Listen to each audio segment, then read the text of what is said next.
مریم نواز صاحبہ وزیر اعلیٰ پنجاب اپنے بہت بھاری بھرکم وفد کے ساتھ جو ہے وہ جاپان پہنچی، اور وہاں پر ہم یہ بھی دیکھ سکتے تھے کہ جو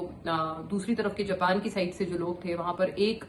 شخص کھڑے ہیں ان کا ویلکم کرنے کے لیے۔ جاپان جیسا ڈیولپڈ ملک شاید ہی کوئی اور ہو، ٹیکنالوجی میں تو کہتے ہیں کہ جاپان ایسا ملک ہے جس کا کوئی ثانی نہیں ہے۔ یقیناً اگر جاپان اور پاکستان کے تعلقات کئی سالوں بعد بحال ہوئے ہیں، اب بہت کچھ ہے جو کہ یہ دونوں ممالک اور بالخصوص پاکستان جاپان سے بہت سارے معاملوں میں مستفید ہو سکتا ہے۔ اس کے کنٹراسٹ میں پاکستان جیسے ملک ایک مقروض ملک ہے، وہاں پر پاکستان کی طرف سے جو ہے وہ ایک بھاری بھرکم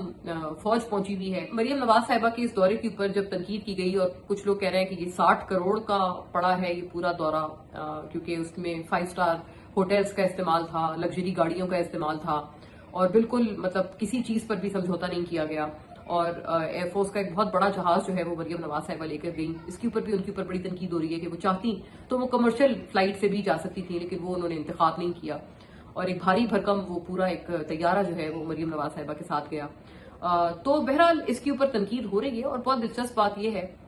کہ تنقید کر زیادہ تر کون کر رہا ہے۔ مریم نواز صاحبہ کے اس دورے کے اوپر چینل 24، جی ہاں، یہ محسن نقوی صاحب کا جو چینل ہے وہ اس تنقید کے اوپر خاصا پیش نظر آیا، جیسے کہ جو یہ دورے کے اخراجات ہیں اور شاہ خرچیاں ہیں، ان کے اوپر جو پہلی رپورٹ شائع ہوئی، بالکل چند پہلی رپورٹس میں سے جو ایک تھی، وہ محسن نقوی صاحب کے چینل سٹی 42، جو کہ یہ چینل 24 کا ایک اسی نیٹ ورک کا پارٹ ہے، سٹی 42 نیوز چینل کی طرف سے ہوئی۔ اور علی رامے صاحب، آپ جا کر ان کا جو ایکس ہینڈل ہے وہ چیک کر سکتے ہیں، علی رامے صاحب یہ انویسٹیگیٹو تحقیقاتی صحافی ہیں اور چینل 24 سے کافی عرصے سے وابستہ ہیں۔ ان کی کئی رپورٹس چلتی ہیں اور بڑے مصدقہ بنیادوں پر چینل 24 میں اور ان کے نیٹ ورک پر چلتی ہیں۔ انہوں نے جو ہے وہ یہ والی بات کی اور یہ تنقید کی، جس کے اوپر جو پی ایم ایل این کی طرف سے اور خاص طور پہ بالخصوص مریم نواز صاحبہ کے جو قریب لوگ ہیں ان کی طرف سے یہ ریاکشن آیا کہ یہ تنقید تو ہمارے اوپر ایسا لگ رہا ہے کہ شاید محسن نقوی صاحب کروا رہے ہیں۔ اور جیسے یہ جو سیف امان صاحب ہیں، انہوں نے ٹویٹیں کی، یہ آپ کو پتا ہے یہ مریم نواز صاحبہ کے اور خاص طور پر عظمہ بخاری صاحبہ کے یہ خاصے قریب مانے جاتے ہیں، ان کے ساتھ اکثر جو ان کی پریس کانفرنسز ہوتی ہیں اس میں بھی بیٹھے ہوتے ہیں۔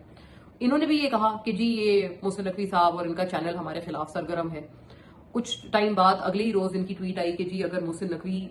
وزارت داخلہ کی جان چھوٹ جاتی ہے محسن نقوی سے، تو پی سی بی کی بھی جان چھوٹ جائے گی۔ تو ایسا بھی لگ رہا تھا کہ جیسے یہ بھی خواہاں ہے کہ کسی طرح سے محسن نقوی صاحب اس سسٹم میں سے ایگزٹ لے لیں، آؤٹ ہو جائیں۔